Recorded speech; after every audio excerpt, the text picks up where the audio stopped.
হরে কৃষ্ণ। মন্দিরে যেখানে আমরা যাচ্ছি বা আপনারা যেখানে যাচ্ছেন সেখানে ইচ্ছে মতন চারিদিকে বসে প্রণাম করছেন বা ইচ্ছে মতন যে কোনো দিকে প্রণাম করছেন, বড় ভুল করছেন। আজকে আপনাদের সাথে একটা ইনফরমেটিভ একটা কিছু শেয়ার করব।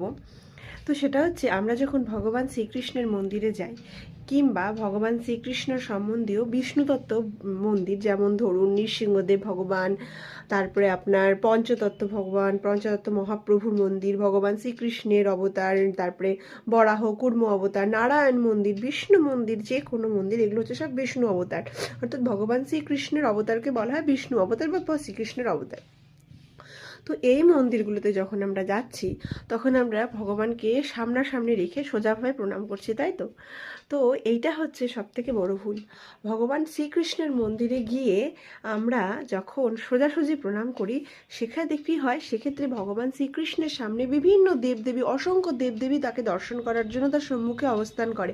আমরা তাদেরকে চাক্ষুষ দেখতে পাই না, কারণ তারা দিব্য।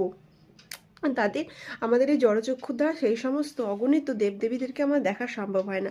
ভগবান শ্রীকৃষ্ণের সম্মুখে সমস্ত দেবদেবীরা বর্তমান থাকে প্রভুকে দর্শন করার জন্য, এবং এবং দেবদেবী তো থাকছেই, তার সামনে ভগবান শ্রীকৃষ্ণের সামনে বৈষ্ণব থাকে, যারা আমাদের যার মানে আমাদের প্রণম্য এবং আমাদের মস্তকে ধারণ করার মতন, এবং ভগবান শ্রীকৃষ্ণের অত্যাধিক প্রিয়।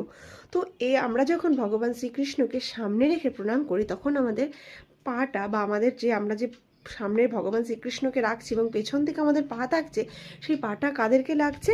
সেটা পাটা স্বয়ং মানে ভগবান শ্রীকৃষ্ণের যে ভক্ত তার দিকে থাকছে এবং দেবদেবীদের দিকে পাটা চলে যাচ্ছে। তো সেই জন্য আমাদের ভগবান শ্রীকৃষ্ণকে কি করা উচিত? সবসময় বামে রেখে প্রণাম করা উচিত। অর্থাৎ যদি ভগবান শ্রীকৃষ্ণ আপনার মন্দিরে থাকে, তাহলে আপনি যদি সেখানে প্রণাম করতে চান, তাহলে কীভাবে প্রণাম করবেন? ভগবান শ্রীকৃষ্ণে আপনার হাতের বাঁ দিকে আপনি মানে সোজাসুজিভাবে প্রণাম করবেন, কিন্তু মন্দিরটা আপনার ভগবান শ্রীকৃষ্ণের বিগ্রহটা আপনার হাতের বাঁ দিকে থাকবে। তাহলে কি হবে? তাহলে দেবদেবীদেরকেও প্রণাম করা মানে তাদেরকে অশ্রদ্ধা করা হচ্ছে না, বৈষ্ণব অপরাধ হচ্ছে না, এবং ভগবান শ্রীকৃষ্ণকে প্রণাম করা হচ্ছে। তো এটি ছিল আজকের একটি ইনফরমেশন। তো এরকম আরও ছোট ছোট যদি ভিডিও আপনাদেরকে উপকার হয় বা আপনারা পেতে চান, তাহলে আমার এই চ্যানেলটি সাবস্ক্রাইব করে অবশ্যই পাশে থাকবেন। আমি রঙ্গপ্রিয়া নবদ্বীপ থেকে। হরি বল, রাধে রাধে।